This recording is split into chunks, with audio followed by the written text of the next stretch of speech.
जय हिंद बच्चों।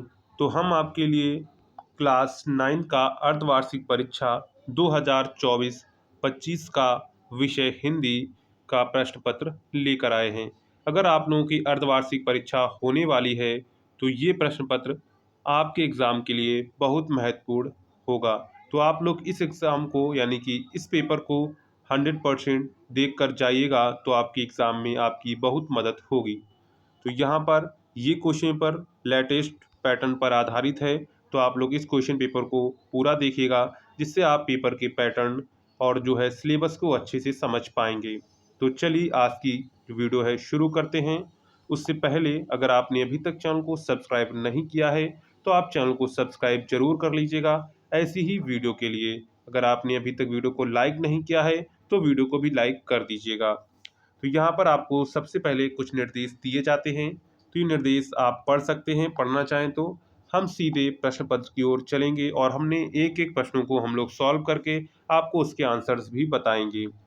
तो यहाँ पर उसी क्रम में हमारा सबसे पहला क्वेश्चन है, गोदान किस विधा की रचना है। यानी जो गोदान है वो किस विधा की रचना है। चार ऑप्शंस आपको दिए गए थे, कहानी, उपन्यास, नाटक, निबंध। तो आपको पता है कि गोदान जो है वो रचना मुंशी प्रेमचंद की है और वो है उपन्यास। क्या है? उपन्यास। तो ऑप्शन यहाँ पर आपका बी वाला करेक्ट हो जाएगा। क्या हो जाएगा? ऑप्शन आपका बी करेक्ट हो जाएगा। नेक्स्ट क्वेश्चन है, भारतेंदु का नामकरण हुआ। तो यहाँ पर आपको चार ऑप्शंस दिए गए थे, भारतेंदु हरिश्चंद्र, प्रेमचंद, रामचंद्र शुक्ल, हजारी प्रसाद द्विवेदी। तो भारतेंदु का नामकरण कब हुआ था? तो ये किनके नाम पर हुआ था? तो ये भारतेंदु हरिश्चंद्र के नाम पर हुआ था। नेक्स्ट है, परीक्षा गुरु किस लेखक की रचना है। तो यहाँ पर चार ऑप्शंस आपको दिए गए थे, श्रीनिवास दास, भारतेंदु हरिश्चंद्र, प्रेमचंद्र, जयशंकर प्रसाद। तो यहाँ पर जो परीक्षा गुरु है वो किसकी रचना थी? तो ये लाला श्रीनिवास दास की थी, इसलिए यहाँ पर ऑप्शन ए आपका करेक्ट हो जाएगा, श्रीनिवास दास। नेक्स्ट है, भारतेंदु युग के निबंधकार हैं। तो भारतेंदु के निबंधकार हैं बालकृष्ण भट्ट, रामचंद्र शुक्ल, गुलाब राय, श्याम सुंदर दास। तो यहाँ पर भारतेंदु के निबंधकार कौन है? बालकृष्ण भट्ट हैं। कौन है? बालकृष्ण भट्ट। तो यहाँ पर ऑप्शन आपका ए करेक्ट हो जाएगा। कौन सा करेक्ट हो जाएगा? ऑप्शन ए आपका जो है करेक्ट हो जाएगा। नेक्स्ट देखते हैं, क्वेश्चन नंबर 5 क्या कह रहा है, आचार्य महावीर प्रसाद द्विवेदी किस युग के लेखक हैं। तो ये बहुत ही सिंपल क्वेश्चन है, आपने द्विवेदी लगा देख लीजिए, आचार्य महावीर प्रसाद द्विवेदी, मतलब कि ये द्विवेदी युग के होंगे, क्योंकि इन्हीं के नाम पर जो है द्विवेदी युग का नाम रखा गया था। तो यहाँ पर ऑप्शन क्या करेक्ट हो जाएगा? तो यहाँ पर ऑप्शन आपका ए वाला करेक्ट हो जाएगा, द्विवेदी युग। नेक्स्ट है, राम भक्ति काव्य मुख्य रूप से किस भाषा में लिखा गया है। तो राम भक्ति काव्य जो है वो मुख्य रूप से किस भाषा में लिखा गया है? तो वो मुख्य रूप से अवधी भाषा में लिखा गया। किस में लिखा गया है? अवधी भाषा में लिखा गया है। नेक्स्ट है, आदिकाल का दूसरा नाम है। तो आदिकाल का दूसरा नाम क्या है? वीर गाथा काल। क्या नाम है? वीर गाथा काल जो है वो आदिकाल का दूसरा नाम है। तो यहाँ पर ऑप्शन नंबर आपका ए करेक्ट हो जाएगा, वीर गाथा काल। नेक्स्ट है, साखी शबद रामायणी किसकी रचना है। यहाँ पर ऑप्शंस आपको दिए गए थे, कबीरदास, तुलसीदास, सूरदास, मलूकदास। तो साखी शबद रामायणी जो है वो किसकी रचना है? तो वो आपकी कबीरदास की रचना है। किसकी रचना है? तो वो आपके कबीरदास की रचना है। तो यहाँ पर ऑप्शन क्या करेक्ट हो जाएगा? तो यहाँ पर ऑप्शन ए आपका जो है करेक्ट हो जाएगा। नेक्स्ट है, प्रेम मार्गी शाखा के प्रमुख कवि हैं।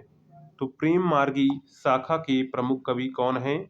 मलिक मोहम्मद जायसी, या फिर जायसी कर देंगे, अगर जायसी लिखता है तो वो भी आपका करेक्ट हो जाएगा। वैसे इनका पूरा नाम है मलिक मोहम्मद जायसी। नेक्स्ट है, विशल देव रासों के रचनाकार हैं। तो विशल देव रासों के रचनाकार कौन हैं? नरपति नालाह हैं। कौन है? नरपति नालाह जो हैं वो विशल देव रासों के रचनाकार हैं। तो यहाँ पर ऑप्शन नंबर आपका ए करेक्ट हो जाएगा। कौन सा करेक्ट हो जाएगा? Option A. नेक्स्ट है मैं तो सांवरे के रंग राची में रस है। तो यहाँ पर मैं तो सांवरे के रंग में रंग गई, इसमें कौन सा जो रस हो जाएगा? तो यहाँ पर श्रृंगार रस हो जाएगा, क्योंकि यहाँ पर क्या हो रहा है, प्रेम का भाव आ रहा है। और प्रेम का भाव जहाँ पर आता है वहाँ कौन सा रस होता है? तो वहाँ पर श्रृंगार रस होता है। कौन सा रस होता है? श्रृंगार रस होता है। तो यहाँ पर ऑप्शन नंबर आपका ए करेक्ट हो जाएगा। क्या करेक्ट हो जाएगा? ऑप्शन ए आपका जो है राइट हो जाएगा। नेक्स्ट है वीत वसून परिकर कटिभाता चारु चाप सर सोहत हाता में छंद है। यहाँ पर आपसे छंद पूछा गया था, दोहा चौपाई सोरठा रोला।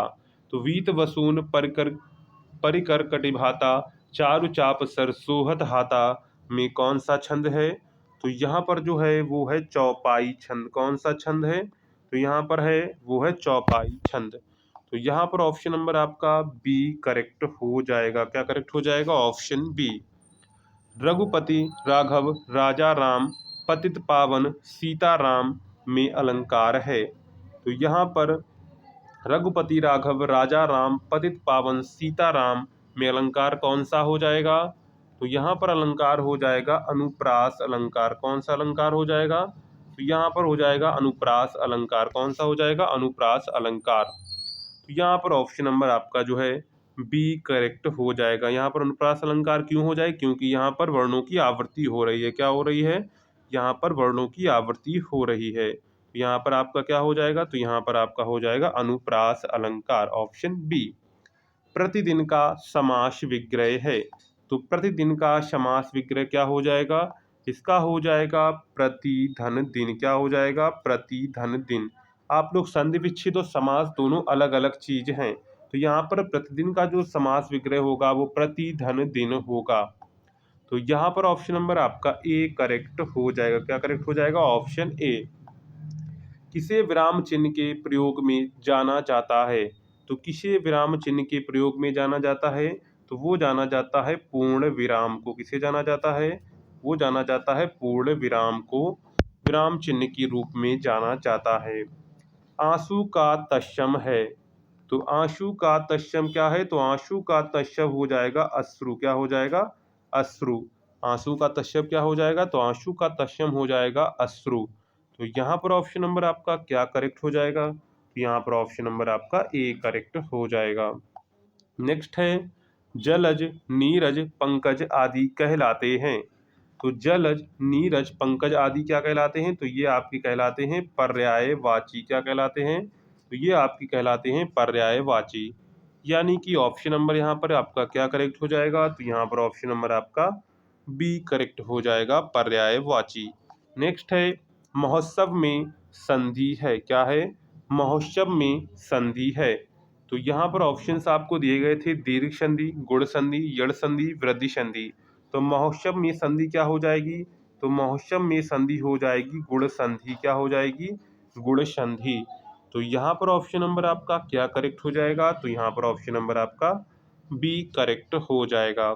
नेक्स्ट है रामाय रूप का किस वचन का वा विभक्ति है? यानी कि जो रामाय रूप है राम का किस वचन वा विभक्ति का है? तो ये है चतुर्थी विभक्ति एक वचन का। क्या है? चतुर्थी विभक्ति एक वचन का है। अगच्छत किस लकार का रूप है? तो अगच्छत किस लकार का रूप है? तो ये आपका लट लकार का रूप है। किसका है? लट लकार का रूप है। तो ऑप्शन यहाँ पर आपका डी करेक्ट हो जाएगा। नेक्स्ट आता है हमारा खंड बा, जहाँ पर हमको वर्णात्मक प्रश्न देखने को मिलते हैं।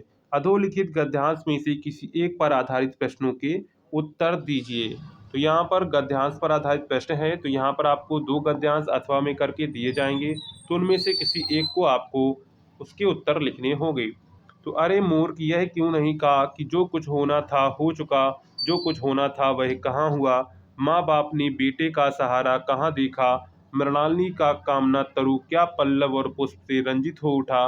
मन के वह स्वर्ण स्वप्न जिनसे जीवन आनंद का स्रोत था क्या पूरे हो गए। जीव के नृत्य में तारिका मंडित सागर में आमोद की बाहर लूटते हुए क्या जलमग्न नहीं हो गई। जो ना होना था वह हो गया। तो सबसे पहले है उपर्युक्त गद्यांश के पाठ एवं लेखक का नाम लिखिए। तो ये आपका पाठ है मंत्र और इसके लेखक हैं प्रेमचंद। सीधे आपको लिख देना है, पहले का आंसर डाल के, पाठ का नाम, मंत्र, लेखक का नाम प्रेमचंद। इसका आंसर, आपके पहले क्वेश्चन का आंसर कंप्लीट हो गया। इसी के अथवा में आपको खा करके दिया जाता है, तो आप ऊपर वाला कर सकते हैं या फिर नीचे वाला कर सकते हैं, दोनों में से आप कोई एक कर सकते हैं। तो यहाँ पर ये आपका सोनजुई वाला था। सोनजुई में आज एक पीली कली लगी है, उसे देखकर अनायास हो उस छोटे जीव का स्मरण हो आया, जो इस लता की सघन हरितमा में छिप कर बैठता था और फिर मेरे निकट पहुँचते ही कंधे पर कंधे पर कूद कर मुझे चौंका देता था। तब मुझे कली की खोज रहती थी, पर आज उस रघु प्राणी की खोज है, परंतु वह तो अब तक इस सोनजुई की जड़ में मिट्टी होकर मिल गया होगा। कौन जाने स्वर्णिम कली की बहाने वह मुझे चौंकाने ऊपर आ गया हो। तो यहाँ पर ये किस पाठ से लिया गया है? तो ये आपकी गिल्लू पाठ से लिया गया। उसके लेखिका का नाम है महादेवी वर्मा। क्या है? महादेवी वर्मा। इसके बाद 22 क्वेश्चन आता है, तो ये आपको पद्यांश दिया जाता है। क्या होता है? आपको अधोलिखित पद्यांश पर आधारित प्रश्नों के उत्तर देने होते हैं। तो माया दीपक नर पतंग भ्रम भ्रम ईवे पड़त, कहे कबीर गुरु ज्ञान तय एक आध उबरंत। तो यहाँ पर ये आपको किस पाठ से लिया गया है? तो ये आपके जो है यहाँ पर 3 क्वेश्चंस आपको देखने को मिलते हैं, तीनों में से आपको तीनों करने हैं। खा करके यहाँ पर 3 क्वेश्चंस दिए जाते हैं, तो आप दोनों में से किसी एक पर आधारित प्रश्नों के उत्तर देंगे। तो पहला वाला जो पद्यांश है वो किससे लिया गया है? वो आपके कबीर से लिया गया है, जो आपका कबीर का पाठ है उससे लिया गया है। और जो दूसरा गद्यांश है, रईमन ओछे नरन तजो वरें उर्पीत, तो ये आपके किससे लिया गया है? तो ये आपके रहीम से लिया गया। किससे लिया गया है? रहीम इसके जो है कवि हैं। इसके बाद आते हैं 23 क्वेश्चन पर। तो अधोलिखित संस्कृत गद्यांश में से किसी एक की संदर्भ सहित व्याख्या कीजिए। यानी कि आपके गद्यांश दिया, उसकी आपको संदर्भ सहित व्याख्या यहाँ पर करनी है। तो यहाँ पर आपको 2 दिए गए हैं, दोनों में से आपको कोई एक की व्याख्या करनी है। ये दोनों व्याख्याएं इंपॉर्टेंट हैं, तो इसकी व्याख्याएं आप जरूर कर लीजिएगा। इसके बाद है अधोलिखित श्लोकों में से किसी एक श्लोक की संदर्भ सहित व्याख्या कीजिएगा। तो यहाँ पर आपको 2 श्लोक दिए गए, उसमें से एक श्लोक की आपको हिंदी सहित व्याख्या करनी है। इसके बाद नेक्स्ट पर क्वेश्चन पर आते हैं। तो यहाँ पर दीपदान की कथा वस्तु, बनवीर का चरित्र चित्रण अथवा नए मेहमान एकांकी के प्रमुख पात्र का चरित्र चित्रण कीजिए। यानी कि जो दीपदान है उसमें आप कथा वस्तु बनवीर का चरित्र चित्रण लिख सकते हैं, अथवा नए मेहमान एकांकी के प्रमुख पात्र का चरित्र चित्रण कर सकते हैं। नेक्स्ट है, निम्नलिखित में से किसी एक का जीवन परिचय देते हुए उनकी 2 रचनाओं का उल्लेख कीजिए। तो यहाँ पर प्रेमचंद, महादेव वर्मा, हजारी प्रसाद द्विवेदी, इनमें से किसी एक लेखक का आपको जीवन परिचय लिखना है। इसी के बाद आपको खा पोर्शन में दिखता है, किसी एक कवि का आपको जीवन परिचय देते हुए संत रैदास, मीराबाई, मैथिली शरणगुप्त, इनमें से आप किसी एक का जीवन परिचय जो है कर सकते हैं। नेक्स्ट है, अपनी पाठ्य पुस्तक से कंठस्थ किया हुआ कोई एक श्लोक लिखिए जो इस प्रश्न पत्र में ना आया हो। यानी कि आपको एक श्लोक लिखना है जो इस पेपर में ना आया हो। इसके बाद क्वेश्चन नंबर 27 पर आते हैं। तो यहाँ पर किन्हीं 2 प्रश्नों के उत्तर आपको संस्कृत में देने हैं। यहाँ पर आपको 4 क्वेश्चंस दिए गए हैं, उनमें से आपको 2 के प्रश्नों के उत्तर अपने संस्कृत में देने हैं। क्वेश्चन नंबर 18 पर आते हैं। तो निम्नलिखित मुहावरे एवं लोकोक्तियों में से किसी एक का अर्थ बताते हुए उसका वाक्य प्रयोग खुलना। कलई खुलना मतलब कि राज खुल जाना, आग में घी डालना मतलब कि और लड़ाई को और तेज करना, बाल की खाल निकालना, ऊँट के मुंह में जीरा मतलब कि अधिक वस्तु खाने वाले को कम वस्तु मिलना, और बाल की खाल निकालना मतलब छोटी छोटी कमियां निकालना। निम्नलिखित में से किन्हीं 2 वाक्यों का संस्कृत में आपको अनुवाद करना है। जैसे, मैं विद्यालय जाता हूँ, तुम कल क्या करोगे, आम स्वाद में मीठा है, वह फल खाता है। तो यहाँ पर ये आपको 4 दिए गए, उनमें से आपको किन्हीं 2 के संस्कृत में अनुवाद करने हैं। और 30 और हमारा लास्ट क्वेश्चन है, स्वयं बीमार पड़ने पर अवकाश हेतु अपने प्रधानाचार्य को एक प्रश्न पत्र लिखिए, अथवा अपनी आर्थिक स्थिति का उल्लेख करते हुए अपनी फीस माफ करने हेतु प्रधानाचार्य को एक प्रश्न पत्र लिखिए। तो ये आपका इस प्रकार क्लास 9 का हिंदी का अर्धवार्षिक का क्वेश्चन पेपर आपको देखने को मिलेगा। तो आप लोग इस क्वेश्चन पेपर को जरूर एक बार देख के जाइएगा, ये आपके एग्जाम के लिए वेरी वेरी हेल्पफुल होगा। तो चलिए, अगर आपको वीडियो पसंद आया हो तो वीडियो को लाइक, चैनल को सब्सक्राइब करना ना भूलिएगा। ऐसे ही वीडियो के लिए मिलते हैं नेक्स्ट वीडियो में, तब तक के लिए जय हिंद।